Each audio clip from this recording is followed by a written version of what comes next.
check out my new shirt. This summer, I figured I can't wear a hoodie inside all the time.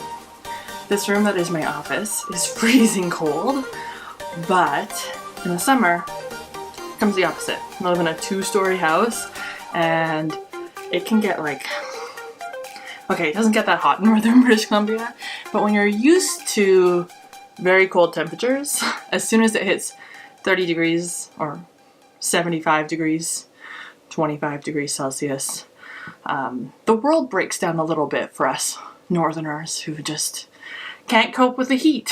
So today's video is going to be a ramble. What I'm talking about is cloth diaper reviews. And cloth diaper reviews suck. Do not ever use a cloth diaper review as your premise on whether or not you're going to buy a diaper. Because cloth diaper reviews are extremely biased, and anyone and everyone who does one seriously has some sort of agenda or preference or just general choice making. So I have preferences, and these diapers represent the 7 things that I love to know about my cloth diapers. And if a diaper has these 7 things, there's a good chance that I'm going to like that diaper. And if a diaper doesn't have one of these things, there's a good chance that I won't like it.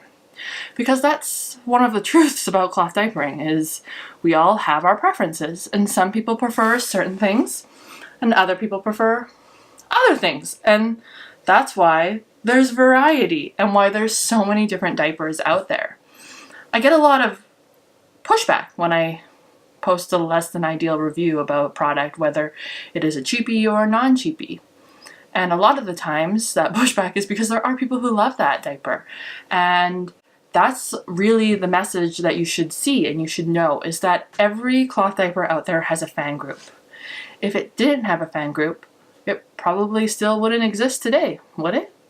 And basically, whenever you ask in a cloth diaper group, what is the best cloth diaper, or which cloth diaper would you recommend, whoever gets to that thread first, whoever happens to be online first, that's the people who are going to respond.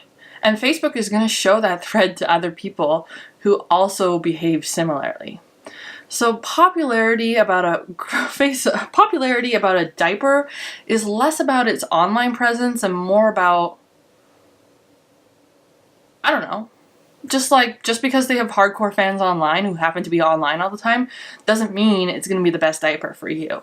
Just because I like a diaper doesn't mean it's going to be the best diaper for you. Just because I don't like a diaper doesn't mean it doesn't work for you. And that is a little bit of hard cloth diapering truth. And the main reason that I do reviews here on this channel is not because I want to convince you to buy a diaper or not buy a diaper. It's because I want to show you what the diaper looks like.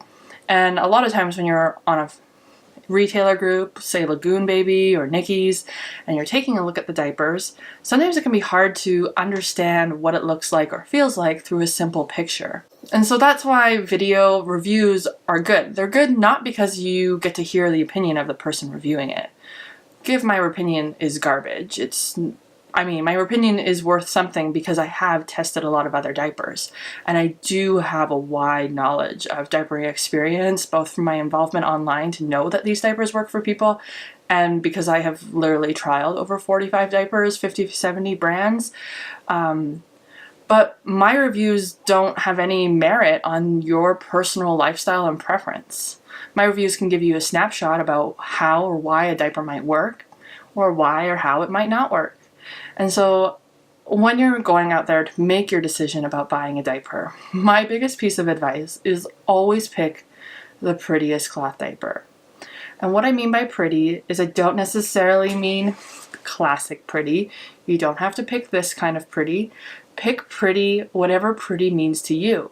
So if you're like me and you love peonies, then this is going to speak to your heart. And try this diaper. This is the Nuggles Simply in their latest release.